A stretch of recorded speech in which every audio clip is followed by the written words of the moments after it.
قلنا اهبطوا منها جميعا فإما يأتينكم مني هدى فمن تبع هدايا فلا خوف عليهم ولا هم يحزنون والذين كفروا وكذبوا بآياتنا أولئك أصحاب النار هم فيها خالدون. نو کله چې الله تبارک وتعالی د دې توبه قبول کړه، معافي ورته وکړه، نو اوس خو په کار دا وای چې بیا جنت ته داخل کړی وی چې بس اوس زه معاف شوی، خپل ځای جنت ته واپس ځئ، هلته اوسېږئ. لیکن الله تبارک وتعالی د توبې د قبلولو نه وروسته بیا هم هغه خبره دوباره وفرمیله، قلنا اهبطوا منها جمیعا، چې جنت نه وځئ، کوز شئ منها جمیعا، ټول. ولې هغه حکم منسوخ نه کو، ځکه چې الله تبارک وتعالی دا آدم علیه السلام د ځمکې د خلافت لپاره پیدا کړو. اگر که دته معافي وشوله، هغه غلطي معاف شوه، نو د ده د جنت نه د وتلو وجه چې دی نو صرف دا نه وه چې د غلطي کړې وه او د هغې په وجه باندې د جنت نه راوته، بلکې په دې کې خو نور ډېر حکمتونه او مصلحتونه و. د الله پاک هغه وعده وه چې د ده د پیدایش نه مخکې چې دی نو هغه فرشتو ته ویلي چې زه د ځمکه کې خپل خلیفه پیدا کوم. نو بهرحال چې دی نو هغه د ځمکې ته د ده راتلل که ګناه معاف شي او که هر څه وي، نو هغه د ځمکې ته راتلل چې دی نو هغه د بهرحال ضروري دي. لیکن په دې دواړو کې چې دی نو فرق دا دی چې مخکې ورته کوم دا حکم کړی چې اهبطوا منها، چې د دې جنت نه کوز شئ، نو په هغې حکم کې یو حاکمانه انداز و، په هغې کې یو زورنه و، د دې خبرې ذکر او اطلاع ورته ورکړی شوی وه چې د شیطان د وسوسو په وجه باندې به په تاسو کې دشمنیانې وي، اختلافات به وي، بعضکم لبعض عدو. لیکن اوس چې دی نو هغه دوباره ورته بیا د ګناه د معافۍ نه وروسته بیا هم دغه حکم چې دی نو هغې برقرار وساتو چې قلنا اهبطوا منها جمیعا. او په دې ځل په د ځمکې ته د کوزېدو په دې حکم کې یو حکیمانه انداز دی چې ځمکې ته چې دی نو هغه تاسو ځئ او د ځمکه کې د کم بنیادي مقصد دی په ځمکه کې د ژوند تېرولو، د هغې ذکر یې وکړو. هغه د ځمکې د خلافت نظام یې ورته بیان کو چې د کم مقصد دپاره الله تبارک وتعالی پیدا کړو چې تاسو ځمکې ته کوز شئ، په ځمکه کې د ژوند تېرولو طریقې، په دې کې په خپلو اختلافاتو کې فیصلې، د هغې دپاره چې دی نو هغه تاسو ته به الله پاک یو نظام درکوي، په هغې باندې به عمل کوئ. او بیا بشارت دی، تخویف دی چې څوک چې دی نو هغه په هغې نظام باندې د الله پاک د طرف نه چې کوم هدایتنامه ده په هغې باندې خپل ژوند تېروي، د ژوند تېرولو کومه طریقه ده په هغه طریقه باندې د هغې تابعداري کوي،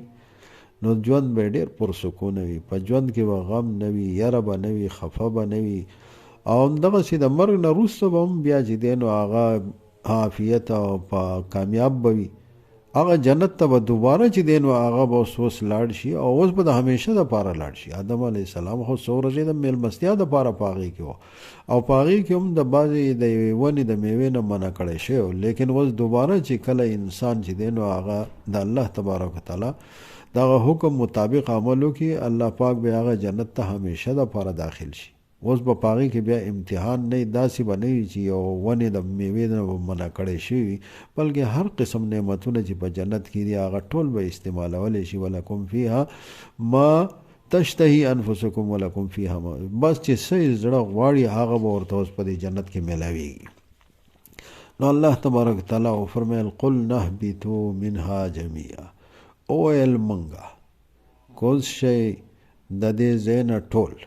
فاما یاتینکم منی هدن، پس که راشي تاسو ته منی زما د طرف نه،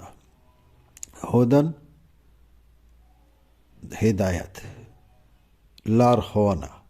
هغه د ژوند تېرولو طریقه، که هغه زما د طرف نه راشي، فمن تبع هدایا فلا خوف علیهم ولا هم یحزنون، نو چا چې تابعداري وکړه زما د هدایت، نو نه به وي هېڅ یره په دوی باندې او نه به دوی غمجن کېږي، یره به هم نه وي. یره چې دی نو هغه د یو مستقبل کې د را روان د یو مصیبت انسان سوچ کوي نو یره یې ورسره او حزن غم ته ویلی کېږي. حزن چې دی نو هغه وي لمافات چې یو تکلیف او مصیبت په انسان باندې تیر شي. لکه اوس مثال په طور باندې د چا چې دی نو یو رشته دار بیمار دی نو خلکو سره یره وي چې مړ به شي. نو دا چې کم په زړه کې اوس خفګان دی او کم سوچونه دي دې ته یره وایي او چې کله مړ شي او بیا پسې خفه وي نو هغې ته اوس حزن وایي. نو الله پاک فرمایي چې دغه خلک چې کم د الله تبارک وتعالی دغه ښودلې طریقې او د هغې مطابق عمل وکړي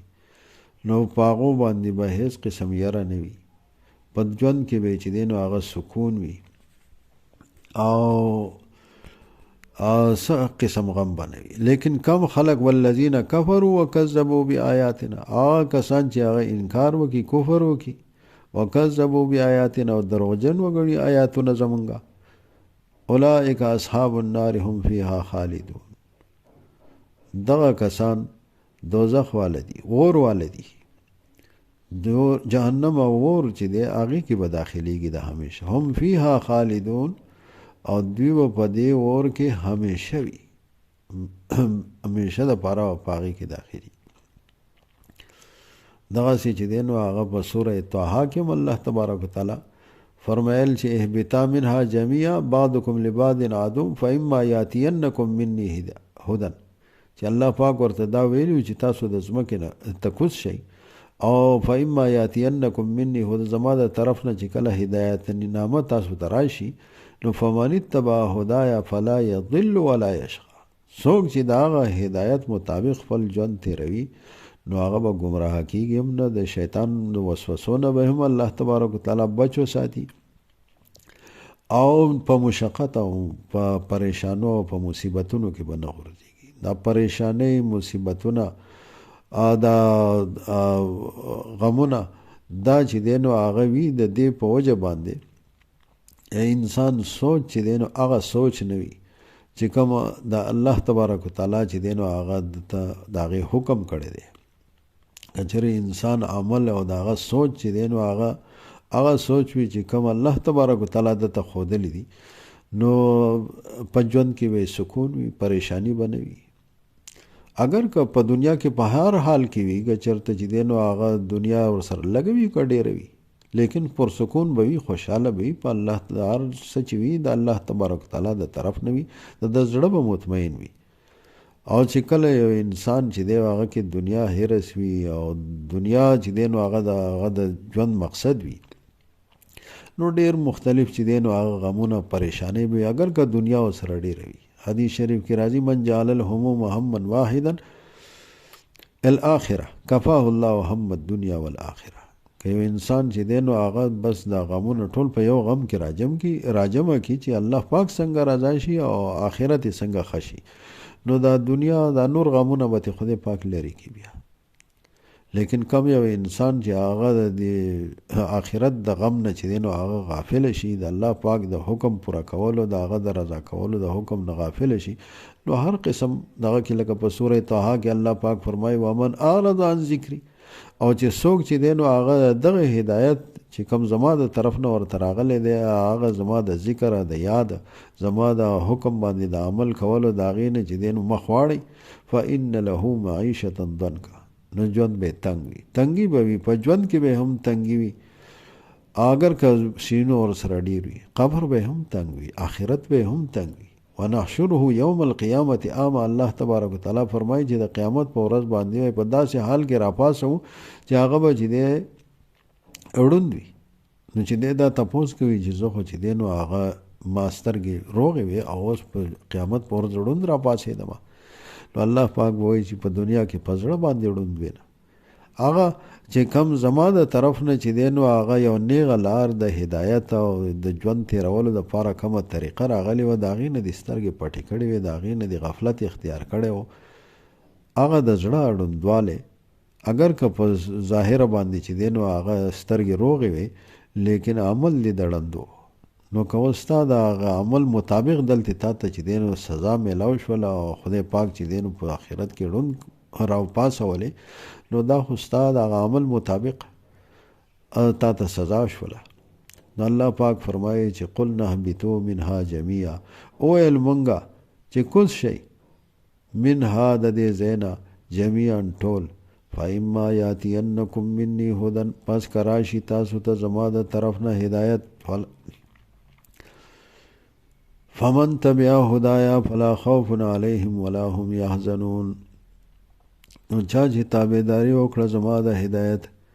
نو نه به وي هیڅ یره په دوی باندې او نه به دوی لا هم یحزنون او نه به دوی غمجن